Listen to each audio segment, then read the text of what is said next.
ಒಂದು ನಿಮಿಷ ಯೋಚನೆ ಮಾಡಿ, ಇಂಡಿಯಾದ ಇಂಟರ್ನೆಟ್ ಜಗತ್ತನ್ನ ಯಾವ ಕಂಪನಿಗಳು ವರ್ಷಗಳಿಂದ ಆಳ್ತಿದ್ವು? ಯಾವ ಎರಡು ಹೆಸರುಗಳಿಲ್ಲದೆ ನಮ್ಮ ಡಿಜಿಟಲ್ ದಿನ ಶುರುವೇ ಆಗಲ್ವು? ಇವತ್ತು ಅದೇ ದೈತ್ಯ ಕಂಪನಿಗಳು ಒಬ್ಬ ವಿದೇಶಿ ವ್ಯಕ್ತಿಯ ಮುಂದೆ ತಲೆಬಾಗಿ ನಿಂತಿವೆ. ಆ ಕಂಪನಿ ಭೂಮಿ ಮೇಲೆ ಒಂದೇ ಒಂದು ಟವರ್ ಹಾಕಲ್ಲ, ರಸ್ತೆ ತೋಡಲ್ಲ, ಅಟ್ಲೀಸ್ಟ್ ನಿಮ್ಮ ಮನೆವರೆಗೆ 1 ಮೀಟರ್ ಕೇಬಲ್ ಕೂಡ ಎಳೆಯಲ್ಲ. ಹೌದು ಬಾಸ್, ನಾನು ಮಾತಾಡ್ತಿರೋದು ಇಲನ್ ಮಸ್ಕ್ ಅವರ ಸ್ಟಾರ್ಲಿಂಕ್ ಬಗ್ಗೆ. ತಾರೀಕು ಡಿಸೆಂಬರ್ 8, 2025. ಇದು ಇಂಡಿಯನ್ ಟೆಲಿಕಾಂ ಹಿಸ್ಟ್ರಿಯಲ್ಲೇ ಎಲ್ಲವನ್ನೂ ಬದಲಿಸಿದ ದಿನ. ಸ್ಟಾರ್ಲಿಂಕ್ ಈಗ ಅಧಿಕೃತವಾಗಿ ಇಂಡಿಯಾಗೆ ಎಂಟ್ರಿ ಕೊಟ್ಟಿದೆ. ಈ ನ್ಯೂಸ್ ಕನ್ಫರ್ಮ್ ಆಗ್ತಿದ್ದ ಹಾಗೆ ನನಗೆ ಒಂದು ವಿಷಯ ಕ್ಲಿಯರ್ ಆಗಿ ಕಾಣಿಸ್ತಿದೆ. ರಿಲಯನ್ಸ್ ಜಿಯೋ ಮತ್ತು ಏರ್ಟೆಲ್ ಪ್ಲಾನ್ ಪೂರ್ತಿ ಉಲ್ಟಾ ಹೊಡೆದಿದೆ. ನಿಮಗೆ ನೆನಪಿರಬಹುದು, ಕಳೆದ 2 ವರ್ಷಗಳಿಂದ ಮುಖೇಶ್ ಅಂಬಾನಿ ಮತ್ತು ಸುನಿಲ್ ಮಿತ್ತಲ್ ಒಂದು ದೊಡ್ಡ ಗೇಮ್ ಆಡಿದ್ರು. ಸುಮಾರು 34,000 ಕೋಟಿ ರೂಪಾಯಿನ ಪಣಕ್ಕಿಟ್ಟಿದ್ರು. ಅವರ ಉದ್ದೇಶ ಒಂದೇ ಆಗಿತ್ತು, ಈ ಸ್ಟಾರ್ಲಿಂಕ್ ಅನ್ನೋ ಕಂಪನಿನ ಇಂಡಿಯಾ ಮಾರ್ಕೆಟ್ ನಿಂದ ಹೊರಗಿಡಬೇಕು, ಅಥವಾ ಅಷ್ಟು ಸುಲಭವಾಗಿ ಒಳಗೆ ಬಿಡಬಾರದು. ಆದ್ರೆ ಇವತ್ತು ಸೀನ್ ಪೂರ್ತಿ ಚೇಂಜ್ ಆಗಿದೆ.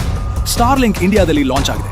ಬೆಲೆ ಬಂದ್ಬಿಟ್ಟು ತಿಂಗಳಿಗೆ 8,600 ರೂಪಾಯಿ. ಇಂಟರ್ನೆಟ್ ನೇರವಾಗಿ ಸ್ಪೇಸ್ ನಿಂದ ನಿಮ್ಮ ಮನೆ ಛಾವಣಿಯವರೆಗೆ. ಮತ್ತು ಇಲ್ಲಿಂದಲೇ ಈ ಕಥೆ ಸಖತ್ ಡೇಂಜರಸ್ ಮತ್ತು ಇಂಟ್ರೆಸ್ಟಿಂಗ್ ಆಗುತ್ತೆ. ಯಾಕಂದ್ರೆ ಈ ಹೋರಾಟ ಬರೀ ಚೀಪ್ ಇಂಟರ್ನೆಟ್ ಬಗ್ಗೆ ಅಲ್ಲ. ಇವತ್ತಿನ ವಿಡಿಯೋದಲ್ಲಿ ನಾವು ಆ ಸೈಲೆಂಟ್ ವಾರ್ ಬಗ್ಗೆ ಮಾತಾಡೋಣ.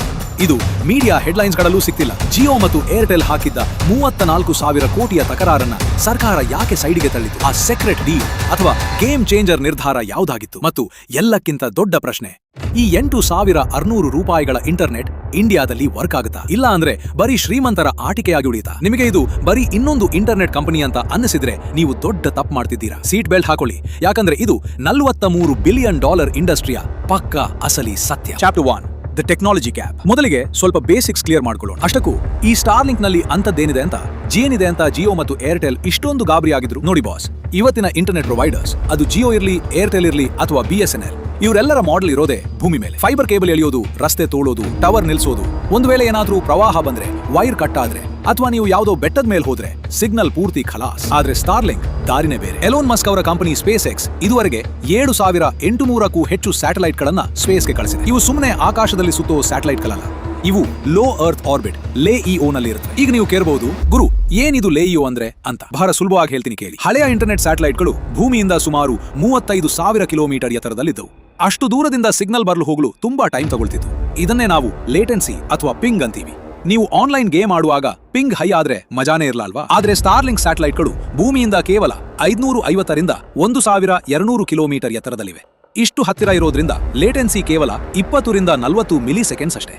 ಇದು ಪಕ್ಕಾ ನಮಗೆ ಫೈಬರ್ ಇಂಟರ್ನೆಟ್ ನಲ್ಲಿ ಸಿಗುವಷ್ಟೇ ಸ್ಪೀಡ್, ಆದ್ರೆ ಯಾವುದೇ ವೈರ್ ಕಿರಿಕಿರಿ ಇಲ್ಲದೆ. ನೋಡಿ, ಕೆನ್ಯಾದಲ್ಲಿ ಯೂಸರ್ಸ್ 100 ಮೆಗಾಬಿಟ್ಸ್ ಪ್ರತಿ ಸೆಕೆಂಡ್ ಗಿಂತಲೂ ಹೆಚ್ಚಿನ ಸ್ಪೀಡ್ ಸಿಗುತ್ತಿದೆ ಎಂದು ಹೇಳುತ್ತಿದ್ದಾರೆ. ಮಲೇಷ್ಯಾದಲ್ಲಿ ಇದು 100 ಮೆಗಾಬಿಟ್ಸ್ ಪ್ರತಿ ಸೆಕೆಂಡ್ ವರೆಗೆ ತಲುಪಿದೆ. ಇನ್ನು ಯುರೋಪ್ನಲ್ಲಿ ಸರಾಸರಿ ವೇಗವೇ 135 ಮೆಗಾಬಿಟ್ಸ್ ಪ್ರತಿ ಸೆಕೆಂಡ್ ಇದೆ. ಒಮ್ಮೆ ಯೋಚಿಸಿ ನೋಡಿ, ನೀವು ಲಡಾಖ್ನ ಯಾವುದೋ ಒಂದು ಬೆಟ್ಟದ ತುದಿಯಲ್ಲಿ ಕುಳಿತಿದ್ದೀರಿ, ಅಥವಾ ಅಂಡಮಾನ್ನ ಯಾವುದೋ ದ್ವೀಪದಲ್ಲಿ, ಇಲ್ಲವೇ ಥಾರ್ ಮರುಭೂಮಿಯ ಮಧ್ಯದಲ್ಲಿದ್ದೀರಿ. ಆದರೂ ನಿಮ್ಮ ಬಳಿ 100 ಮೆಗಾಬಿಟ್ಸ್ ಪ್ರತಿ ಸೆಕೆಂಡ್ ವೇಗದ ಇಂಟರ್ನೆಟ್ ಇದೆ. ಇದೇ ಆ ಪವರ್. ಯಾವುದನ್ನು ನೋಡಿ ಇಂಡಿಯನ್ ಟೆಲಿಕಾಂ ದೈತ್ಯ ಕಂಪನಿಗಳು ಹೆದರುತ್ತಿದ್ದವೋ ಅದೇ ಇದು. Chapter 2, the war for spectrum. ಆದ್ರೆ ಇಂಡಿಯಾಗೆ ಎಂಟ್ರಿ ಕೊಡೋದು ಅಷ್ಟು ಸುಲಭ ಇರಲಿಲ್ಲ ಬಾಸ್. ಸ್ಟಾರ್ಲಿಂಕ್ ಇಲ್ಲಿಗೆ ಬರಲು ಸುಮಾರು 2 ವರ್ಷ ಬೇಕಾಯಿತು.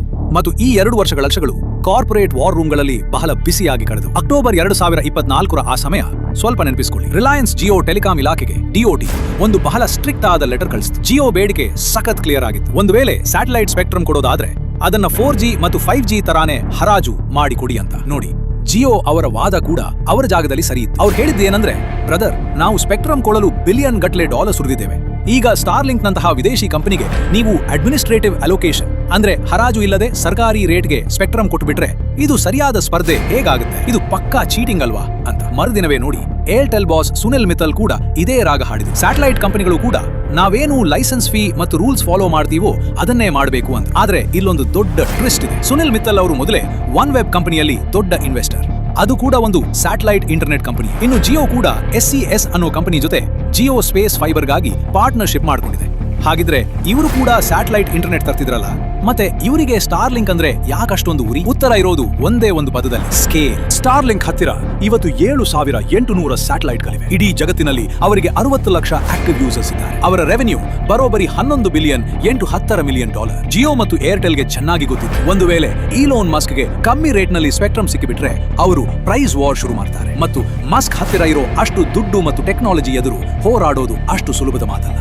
ಚಾಪ್ಟರ್ 3 ಸರ್ಕಾರಿ ತೀರ್ಪು. ಎಲ್ಲರ ಕಣ್ಣು ಸರ್ಕಾರ ಮೇಲೆ. ಮೋದಿ ಸರ್ಕಾರ ತನ್ನ make in India champions Jio Airtel ಪರ ನಿಲ್ಲುತ್ತಾ ಅಥವಾ ಈಲಾನ್ ಮಸ್ಕ್ಗೆ ರೆಡ್ ಕಾರ್ಪೆಟ್ ಹಾಕುತ್ತಾ? ಸರ್ಕಾರ ಕೊಟ್ಟ ತರ್ಕ ಏನಿತ್ತು ಅಂದ್ರೆ ಇಡೀ ಜಗತ್ತಿನಲ್ಲಿ ಸ್ಯಾಟಲೈಟ್ ಸ್ಪೆಕ್ಟ್ರಮ್ ಅನ್ನ ಶೇರ್ ಮಾಡಲಾಗುತ್ತೆ ಹೊರತು ಅದನ್ನ ಮಾರಾಟ ಮಾಡಲ್ಲ. ಒಂದು ವೇಳೆ ಹರಾಜು ಮಾಡಿಬಿಟ್ರೆ ಸ್ಪೆಕ್ಟ್ರಮ್ ಚೂರಾಗುತ್ತೆ ಮತ್ತು ಇಂಟರ್ನೆಟ್ ಸರ್ವಿಸ್ ಹಾಳಾಗುತ್ತೆ ಅನ್ನೋದು ಸರ್ಕಾರದ ವಾದವಾಗಿತ್ತು. ಕೊನೆಗೆ ಸರ್ಕಾರ ಒಂದು ನಿರ್ಧಾರಕ್ಕೆ ಬಂತು.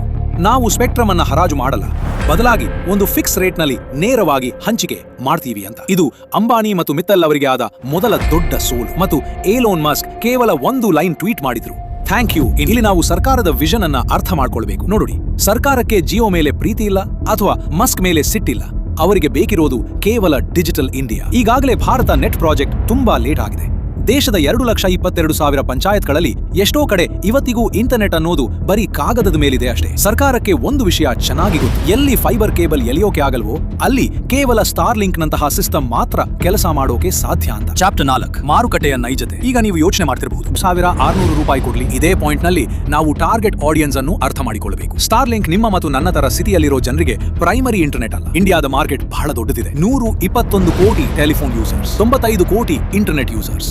ಆದ್ರೆ ಇವತ್ತಿಗೂ 63 ಕೋಟಿ ಜನ ಒಂದೋ ಆಫ್ಲೈನ್ ಇದ್ದಾರೆ ಅಥವಾ ತುಂಬಾ ಕೆಟ್ಟ ಇಂಟರ್ನೆಟ್ ಯೂಸ್ ಮಾಡ್ತಿದ್ದಾರೆ. ಸ್ಟಾರ್ಲಿಂಕ್ ನ ಗೇಮ್ ಪ್ಲಾನ್ ಸಿಟಿಗಳಲ್ಲಿ ಜಿಯೋವನ್ನ ಸೋಲಿಸೋದಲ್ಲ. ಅವರ ಪ್ಲಾನ್ ಜಿಯೋ ತಲುಪಲು ಸಾಧ್ಯವಾಗದ ಜಾಗಗಳಲ್ಲಿ ರಾಜ್ಯಭಾರ ಮಾಡೋದು. ರಿಮೋಟ್ ವಿಲೇಜಸ್, ಹಿಮಾಲಯದ ಹಳ್ಳಿಗಳು, ನಾರ್ತ್ ಈಸ್ಟ್ ಕಾಡುಗಳು, ಮೆರಿಟೈಮ್, ಸಮುದ್ರದಲ್ಲಿ ಹೋಗುವ ಹಡಗುಗಳು, ಮೀನುಗಾರಿಕೆ ಬೋಟ್ಗಳು, ಏವಿಯೇಷನ್, ವಿಮಾನದ ಒಳಗಡೆ ವೈಫೈ, ಡಿಫೆನ್ಸ್, ಸೇನೆಯ ಬಾರ್ಡರ್ ಪೋಸ್ಟ್ಗಳು, ಲಕ್ಸರಿ ಟ್ರಾವೆಲರ್ಸ್. ಯಾರು ತಮ್ಮ ವ್ಯಾನಿನಲ್ಲಿ ಅಥವಾ ಫಾರ್ಮ್ ಹೌಸ್ ನಲ್ಲಿ ಇಂಟರ್ನೆಟ್ ಬಯಸ್ತಾರೋ ಅವರಿಗೆ. ಅಮೆರಿಕಾದಲ್ಲಿ ಸ್ಟಾರ್ಲಿಂಕ್ ಪ್ಲಾನ್ $120. ಇಂಡಿಯಾದಲ್ಲಿ $8,600 ರೇಟ್ ಬಂದಿದೆ. ಹೌದು, ಇದು ದುಬಾರಿ. ಆದರೆ ಒಂದು ಬಿಸ್ನೆಸ್ಗೆ, ಒಂದು ಶಿಪ್ಪಿಂಗ್ ಕಂಪನಿಗೆ ಅಥವಾ ಯಾವುದೋ ದೂರದ ಹಳ್ಳಿಯ ಹೋಟೆಲ್ಗೆ ಹೈ ಸ್ಪೀಡ್ ಇಂಟರ್ನೆಟ್ ಸಿಗುತ್ತೆ ಅಂದ್ರೆ ಈ ಬೆಲೆ ಅವರಿಗೆ ದೊಡ್ಡದಲ್ಲ. Chapter 5 the great partnership pivot. ಆದರೆ ಪಿಕ್ಚರ್ ಇನ್ನೂ ಬಾಕಿ ಇದೆ ಗೆಳೆಯರೆ. ಮಾರ್ಚ್ 2025ರಲ್ಲಿ ಒಂದು ಘಟನೆ ನಡೆಯಿತು. ಅದನ್ನ ಕ್ಲಾಸಿಕ್ ಬಿಸ್ನೆಸ್ ಮೂವ್ ಅಂತಾರೆ. ಮೊದಲು ಏರ್ಟೆಲ್ ಸುದ್ದಿ ನೀಡಿತು, ತಾವು ಸ್ಟಾರ್ಲಿಂಕ್ ಜೊತೆ ಬ್ಯಾಕ್ ಅಂಡ್ ಪಾರ್ಟ್ನರ್ಶಿಪ್ ಮಾಡ್ತಿದ್ದೇವೆ ಅಂತ. ಮತ್ತು ಮರುದಿನವೇ ಜಿಯೋ ಕೂಡ ಅದೇ ತರಹದ ಸುಳಿವು ನೀಡಿತು. ನಿನ್ನೆವರೆಗೆ ಕೋರ್ಟ್ ಮತ್ತು ಮಿನಿಸ್ಟ್ರಿಯಲ್ಲಿ ಜಗಳ ಆಡ್ತಿದ್ದ ಕಂಪನಿಗಳು ಇವತ್ತು ಡಿಸ್ಟ್ರಿಬ್ಯೂಷನ್ ಪಾರ್ಟ್ನರ್ ಆಗೋಕೆ ಲೈನ್ ಅಲ್ಲಿ ನಿಂತಿವೆ. ಯಾಕಂದ್ರೆ ಜಿಯೋ ಮತ್ತು ಏರ್ಟೆಲ್ ಹತ್ತಿರ ದೊಡ್ಡ ರಿಟೇಲ್ ನೆಟ್ವರ್ಕ್ ಇದೆ. ಅವರ ಹತ್ತಿರ ಕಸ್ಟಮರ್ ಡೇಟಾ ಇದೆ. ಹಳ್ಳಿಯಲ್ಲೂ ಅವರ ಅಂಗಡಿಗಳಿವೆ. ಸ್ಟಾರ್ಲಿಂಕ್ ಹತ್ತಿರ ಟೆಕ್ನಾಲಜಿ ಇದೆ. ಆದ್ರೆ ಇಂಡಿಯಾದಲ್ಲಿ ಸರ್ವಿಸ್ ಮತ್ತು ಸಪೋರ್ಟ್ ಕೊಡೋಕೆ ಬೇಕಾದ ಇನ್ಫ್ರಾಸ್ಟ್ರಕ್ಚರ್. ಸೊ ಈಗ ಡೀಲ್ ಹೀಗಿರ್ಬೋದು, ಟೆಕ್ನಾಲಜಿ ಮಸ್ಕ್ ಅವರದು, ಆದ್ರೆ ಅದನ್ನ ಮಾರಾಟ ಮಾಡೋದು ಅಂಬಾನಿ ಮತ್ತು ಮಿತ್ತಲ್. ಬಂಡಲ್ ಬ್ಯಾಕ್ ಮಾಡಿ Jio 5G plus Starlink backup ಅಂತ ಕಾರ್ಪೊರೇಟ್ ಕ್ಲೈಂಟ್ಸ್ ಗೆ ಕೊಡಬಹುದು. ಆದ್ರೆ ಇದರಲ್ಲಿ ಒಂದು ರಿಸ್ಕ್ ಕೂಡ ಇದೆ. ಇಲಾನ್ ಮಸ್ಕ್ ಕಂಟ್ರೋಲ್ ಬಿಟ್ಟುಕೊಡೋ ಮನುಷ್ಯ ಅಲ್ಲ. ಸ್ಟಾರ್ಲಿಂಕ್ ಇಡೀ ಜಗತ್ತಿನಲ್ಲಿ direct to customer D2C model ಅಲ್ಲಿ ಕೆಲಸ ಮಾಡುತ್ತೆ. ಅವರು ಮಧ್ಯದಲ್ಲಿ ಯಾವುದೇ ಡೀಲರ್ ಇಟ್ಕೊಳ್ಳಲ್ಲ. ಇಂಡಿಯಾದಲ್ಲಿ ಅವರು ಈ ಕಾಂಪ್ರಮೈಸ್ ಅನ್ನ ಎಷ್ಟು ದಿನ ಮಾಡ್ತಾರೆ ಅನ್ನೋದನ್ನ ನೋಡೋದು ಬಹಳ ಇಂಟ್ರೆಸ್ಟಿಂಗ್ ಆಗಿರುತ್ತೆ. What next? ಇದು ಸ್ಟಾರ್ಲಿಂಕ್ ಇಂಡಿಯಾ ಲಾಂಚ್ ನ ಪೂರ್ತಿ ಸತ್ಯ. ಈ ಯುದ್ಧ ಇನ್ನೂ ಮುಗಿದಿಲ್ಲ, ಕೇವಲ ಮೊದಲ ರೌಂಡ್ ಮುಗಿದಿದೆ ಅಷ್ಟೇ. ಈಗ ನೀವು ನನಗೆ ಕಾಮೆಂಟ್ಸ್ ನಲ್ಲಿ ತಿಳಿಸಿ, ಒಂದು ವೇಳೆ ಸ್ಟಾರ್ಲಿಂಕ್ ಪ್ಲಾನ್ $3,000 ಬಂದ್ರೆ ನೀವು ಜಿಯೋ ಫೈಬರ್ ಬಿಟ್ಟು ಮಸ್ಕ್ ನ ಇಂಟರ್ನೆಟ್ಗೆ ಶಿಫ್ಟ್ ಆಗ್ತೀರಾ? ನಿಮ್ಮ ಅಭಿಪ್ರಾಯ ಕೆಳಗೆ ಖಂಡಿತ ಬರಿ. ಈ ಅನಾಲಿಸಿಸ್ ಇಷ್ಟ ಆಗಿದ್ರೆ ಲೈಕ್ ಬಟನ್ ಒತ್ತಿ ನಿಮ್ಮ ಅಟೆಂಡೆನ್ಸ್ ಹಾಕಿ. ಸಿಗೋಣ ಮುಂದಿನ ವಿಡಿಯೋದಲ್ಲಿ ಇನ್ನೊಂದು ಇನ್ಸೈಡ್ ಸ್ಟೋರಿ ಜೊತೆ. ಅಲ್ಲಿಯವರೆಗೂ ಕ್ಯೂರಿಯಸ್ ಆಗಿರಿ, ಪ್ರಶ್ನೆ ಕೇಳ್ತಾ ಇರಿ. ಜೈ ಹಿಂದ್.